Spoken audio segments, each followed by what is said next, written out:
2024 সালের 5ই আগস্ট পর্যন্ত এই বাংলাদেশ, যে বাংলাদেশের প্রবৃদ্ধি 6.7 উন্নীত ছিল, যে বাংলাদেশে আমরা দারিদ্র্যের হার 18-তে নামিয়ে এনেছিলাম, 18 অতি দারিদ্র্যের হার 5 নামিয়ে এনেছিলাম, যে বাংলাদেশে আমরা শিক্ষা নীতিমালা প্রণয়নকে তা বাস্তবায়ন করি এবং আমাদের সাক্ষরতার হার 78.8% আমরা বৃদ্ধি করি।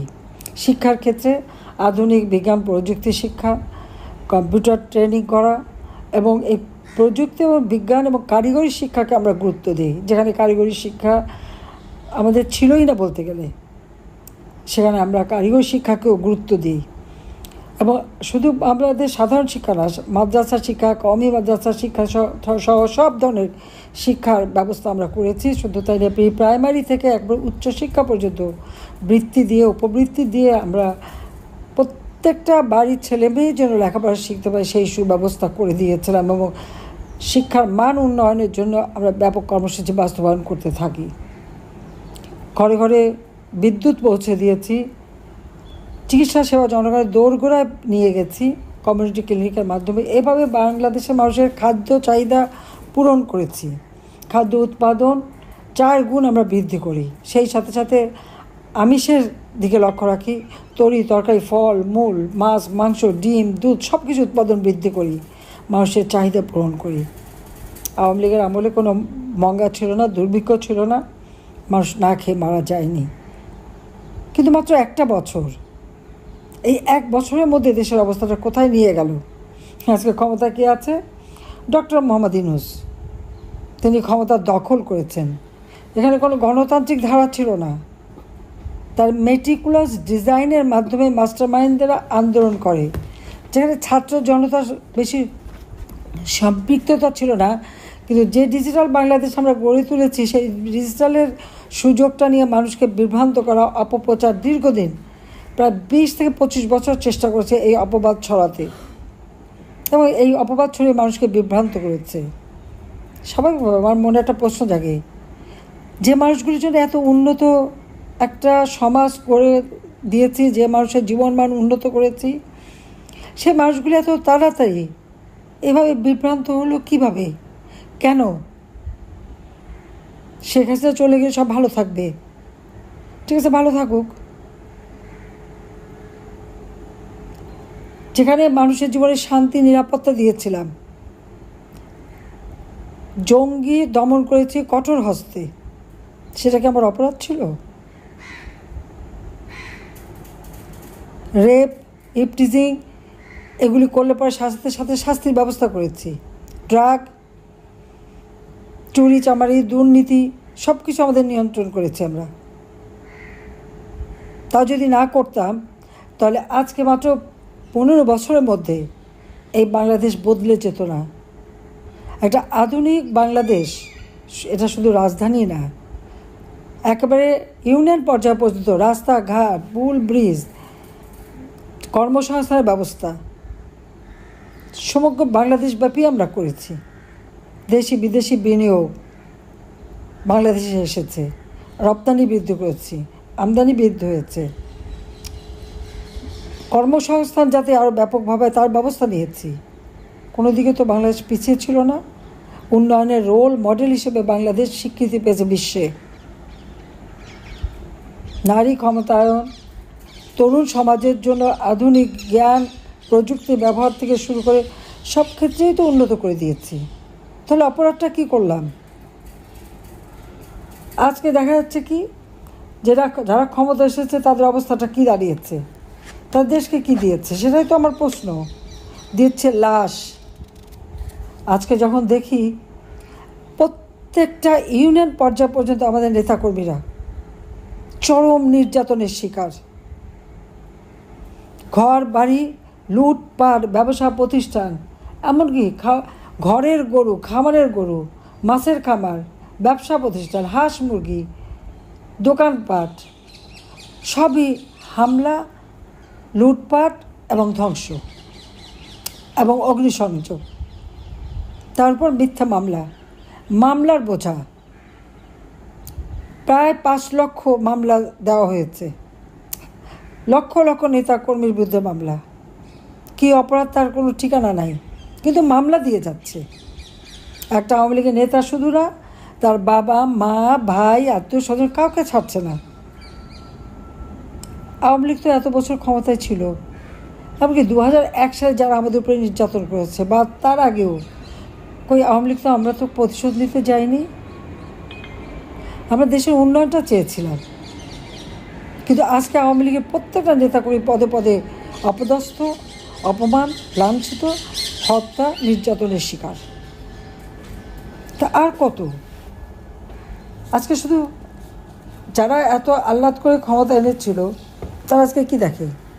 সন্ত্রাস, জঙ্গিবাদ, নারী ধর্ষণ, নির্যাতন, সংখ্যালঘু সম্প্রদায়, আইনজীবী, পুলিশ, আনসার, সাংস্কৃতিক কর্মী, কেউ তো বাদ যাচ্ছে না। সাংবাদিক নির্বিচারে হত্যা করছে, মানুষ মারছে, মানবাধিকার প্রতিপদে লঙ্ঘিত হচ্ছে। কারো কোনো বিচার চাওয়ার অধিকার নাই, কারণ বিচার কে করবে? যারা ক্ষমতা এসে রক্ষকরাই যদি ভক্ষক হয় তো বিচারটা করবেটাকে বলেন? কিন্তু একের পর এক অপকর্ম যারা করেছে, সেই অগ্নিসন্ত্রাস, পুলিশ হত্যা করা, মেরে মেরে পা বেঁধে ঝুলিয়ে রাখা, এবং সমস্ত জঙ্গিদের, সন্ত্রাসীদের জেল থেকে মুক্ত করা হয়েছে। আর জেলখানা ভরে ফেলেছে আওয়ামী লীগ নেতাকর্মী, তাদের দিয়ে তাদের উপর অকথ্য অত্যাচার, নির্যাতন। বয়স্ক মানুষগুলি তাদের হাতে হাত করা পড়ানো, এমনকি মানে একটা মানে আমাদের আওয়ামী লীগের নেতাকর্মী একজনে চিকিৎসাটা পর্যন্ত পাচ্ছে না। তারা রোগে ধুকে কারাগারে, তাদের চিকিৎসা দেয় না। আর প্রতিবাদ করতে গেলে দেখলাম দীপুমণি কথা বলেছে দেখে সেখানে সরকারি আইনজীবী আবার বলে ওঠে, চিফ প্রসিকিউটরও বলে কি ওনার গলার স্বর মনে হয় না তো উনি অসুস্থ, তাহলে কি বসে বসে গাঁদবে? সেই জন্য তাহলে মনে হবে। ওই ইউনুসের মতো কেউ ভ্যাগ ধরতে পারে না, ও নাটক করতে পারে না। সে খুব ভালো নাটক জানে। 6,000 টাকা বেতনের একটা এমডি ব্যাংকের, লক্ষ লক্ষ কোটি টাকার মালিক দেশে বিদেশে, এই নাটক করে মিনমিন করে মিষ্টি মিষ্টি কথা বলে মানুষকে যত মিথ্যা কথা বলে বেরিয়েছে। যে ব্যাংকে সে চাকরি করে সেই ব্যাংকে প্রচার করছে যে সে নাকি সেটার মানে মালিক, সে তৈরি করেছে। এত তৈরি করতে পারবে তো আজকে দেশের অবস্থাটা কি? আজকে জনগণের যে দুরবস্থা, একটা ময়লার ডিপোটের লাশ আপনারা দেখেছেন, সেই লাশের কীরকম বিকৃত অবস্থা, যে এই মানুষটা দীর্ঘদিন অভুক্ত ছিল, কেন অভুক্ত থাকবে? আমার সেটা প্রশ্ন। 20 লক্ষ মেট্রিক টন খাদ্য আমি মজুদ রেখে এসেছি, ইউনুস কেন তাদের খাবার দিতে পারেনি? কেন আমার দেশের মানুষ আবার ভিক্ষাবৃত্তিতে নেমেছে? আমার তো ভিক্ষাবৃত্তি আমরা বন্ধ করে দিয়েছিলাম, প্রত্যেকটা গৃহহীন ভূমিহীন মানুষকে ঘর করে দিয়ে তাদের জীবন জীবিকার পথ করে দিয়েছিলাম, প্রত্যেকটা ভিক্ষুকের জীবন জীবিকা আমরা ব্যবস্থা করে দিয়েছিলাম। তা আজকে কেন তারা এইভাবে মানুষকে হেয় করে দিচ্ছে, সেটা আমার প্রশ্ন। তো বলছেন যে একটা মানব অধিকার লঙ্ঘন করা, এবং তারা নির্বাচন করবে, ইউনুসের অধীনে নির্বাচন। যত জঙ্গিদের নিয়ে যে জেলখানা থেকে ছেড়ে দিয়েছে সেই জঙ্গিদের নিয়ে সে নির্বাচন করবে। সেই নির্বাচনে কি মানুষ ভোট দিতে পারবে? ডাকসুর ইলেকশন হয়ে গেল, ইলেকশনের চেহারা আমরা দেখলাম না। একটা ইউনিভার্সিটির ইলেকশনই যে সুষ্ঠুভাবে করতে পারে না, ব্যালট পেপারে আগে থেকে সিল মারা, তাদের হাতে নির্বাচনটা কি করে হবে? আবার নির্বাচন কমিশন, প্রধান নির্বাচন কমিশন বলেছেন মানে আয়নার মতো পরিষ্কার নির্বাচন হবে। আমরা হ্যাঁ, তা হবে। কী হবে জানেন না? তারা যে ভোটটা চুরি করবে এবং যেভাবে তারা নির্বাচনটাকে কলুষিত করবে, সেটা তো আর মানুষ দেখতে পারবে না, মানুষের সামনে বলতে পারবে না। তাই আমরা আয়নায় নিজের চেহারাই দেখবে, নিজের চেহারা দেখে বুঝবে যে কত নির্বাচন মানেই কত প্রহসন তারা করে যাচ্ছে। মানুষের ভোট চুরি, ঘর বাড়ি চুরি তো করেছে, এখন ভোট চুরিও করবে। এটারই একটা নিদর্শন আমরা দেখতে পাচ্ছি। তো সেটাই করবে, এতে কোনো সন্দেহ নাই। একটার পর একটা ইন্ডাস্ট্রি বন্ধ, 224টার মতো 245টা গার্মেন্টস বন্ধ হয়ে গেছে, ছোটো বড়। প্রায় 150 মতো কলকারখানা, শিল্প কলকারখানা, ছোট বড় সব বন্ধ। প্রায় 1.5 লক্ষের মতো শ্রমিক বেকার। তবে হ্যাঁ, আমাদের ডক্টর মোহাম্মদ ইউনূস সাহেব তিনি খুব দক্ষ মানুষ, রাষ্ট্র পরিচালনায় কীরকম দক্ষ, প্রায় কয়েক হাজার শিল্প কলকারখানা বন্ধ করে দিয়েছেন, রপ্তানি কমে গেছে, আমদানি সব বন্ধ হয়ে আছে, এ পর্যন্ত কোনো ক্যাপিটাল মেশিনারিজও আসেনি, আর শ্রমিকরা বেকার, 1.5 লক্ষর উপর শ্রমিক বেকার করে দিয়ে তিনি আশ্বাস দিয়েছেন জাতিকে। কী আশ্বাসটা? তার লোক বলেছে আগামী 3 বছরের মধ্যে 25,000 মানুষের চাকরি দিতে পারবে। বাহ, চমৎকার চমৎকার! 1.5 লক্ষ 2 লক্ষ মানুষের চাকরি খেয়ে উনি 25,000 মানুষের চাকরি দিতে পারবেন, তাও আবার আগামী 3 বছর। 7 কত, আরও 3 বছর থাকতে চাই।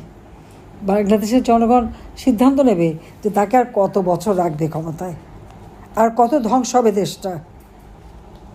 আমাদের করা কিছু কাজকে উনি বড় করে কাজ দেখান। কালুরঘাট সেই রেল কাম সড়ক রাস্তাটা, এ প্রজেক্ট আমি পাশ করে দিয়ে এসেছি, ডিজাইনটা পর্যন্ত আমি করে দিয়ে এসেছি, চট্টগ্রাম থেকে কক্সবাজার পর্যন্ত যে রেল লাইন তারই অংশ হিসেবে। চিলমারি থেকে গাইবান্ধা ব্রিজ, ওটাও আমার করা। পরমাণু বিদ্যুৎ কেন্দ্র আমার করা। আজকে পার্বত্য চট্টগ্রামে আবার সেই পাহাড়িদের কান্না। 14 বছরের একটা শিশু ধর্ষিতা, যে ধর্ষণকারী তাকে গ্রেপ্তার না করে পাহাড়িদের উপর হামলা। এই হামলাটা কে করেছে? এ তো ইউনূস করিয়েছে, ডক্টর ইউনূস করিয়েছে। সংখ্যালঘু সম্প্রদায়ের জন বাড়ির ভিতরে ঢুকে ঢুকে মেয়েদেরকে উলঙ্গ করে তার ছবি তুলে তাদের রেপ করেছে, সেটা আবার ভাইরাল করেছে। হিন্দু মুসলমান খ্রিস্টান কাউকে বাদ দিচ্ছে না। মসজিদ, মন্দির, প্যাগোডা, দরগা শরীফ, কবর, কোনোটাই তো নিরাপদ না। কবরের ভিতরে লাশ তুলে নিয়ে মাটিতে তাকে লাশের উপরে অত্যাচার করে তা আগুন দিয়ে পোড়ায়। আর পার্বত্য চট্টগ্রামে এইভাবে সংখ্যালঘুদের উপরে অত্যাচার, নির্যাতন। তারপরে যখন প্রশ্ন উঠলো, কী বললো, ওগুলি নাকি সব আওয়ামী লীগ করিয়েছে, ভারত করিয়েছে, উদরপিণ্ডি বুদর গায়ে চাপিয়ে দিচ্ছে। মানে নিজের অপকর্মকে অন্যের কাছে চাপিয়ে দেওয়ার মতো পারদর্শী লোক বোধহয় পৃথিবীতে আর কোনোটা পাওয়া যাবে না। কাজে এর হাত থেকে দেশকে রক্ষা করতে হবে, দেশের মানুষকে রক্ষা করতে হবে। আজকে আমি একটা কথাই বলবো, যার সময় নেই সবাইকে যার যা আছে তাই নিয়ে রুখে দাঁড়াতে হবে, সবাইকে প্রস্তুতি নিতে হবে। কারণ এইভাবে আমাদের দেশটাকে আজকে ধ্বংসের কিনারে নিয়ে এসেছে। যে দেশটা অর্থনৈতিকভাবে শক্তিশালী, আবার সেই দেশটাকে ভিক্ষুকের জাতিতে পরিণত করেছে। জাতিপিতা বঙ্গবন্ধু শেখ মুজিব বলেছে ভিক্ষুক জাতির ইজ্জত থাকে না। আমরা কিন্তু ভিক্ষা করে চলিনি, আমরা নিজে পায়ে দাঁড়িয়েছিলাম।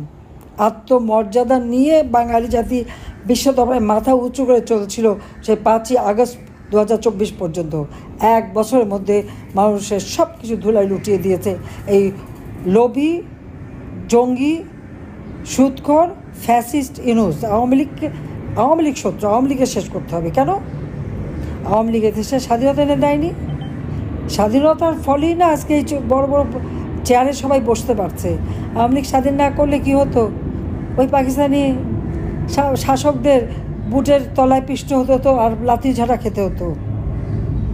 জাতিপিতা তো আত্মমর্যাদা এনে দিয়েছিল, কিন্তু সেটা রক্ষা করতে পারে। বঙ্গবন্ধুকে অপমান, 32 নম্বর স্মৃতি জাদুঘর পুড়িয়ে সেই স্মৃতিটুকু বলল মুছে ফেলা, মুক্তিযোদ্ধাদেরকে তাদের গলায় জুতার মালা পরায়, আর সেই রাজাকার যারা হাজার হাজার মানুষকে হত্যা করেছে তাদেরকে বের করে নিয়েছে তাদের গলায় ফুলের মালা। এই তো বাংলাদেশ। এটা নাকি বৈষম্যহীন বাংলাদেশ।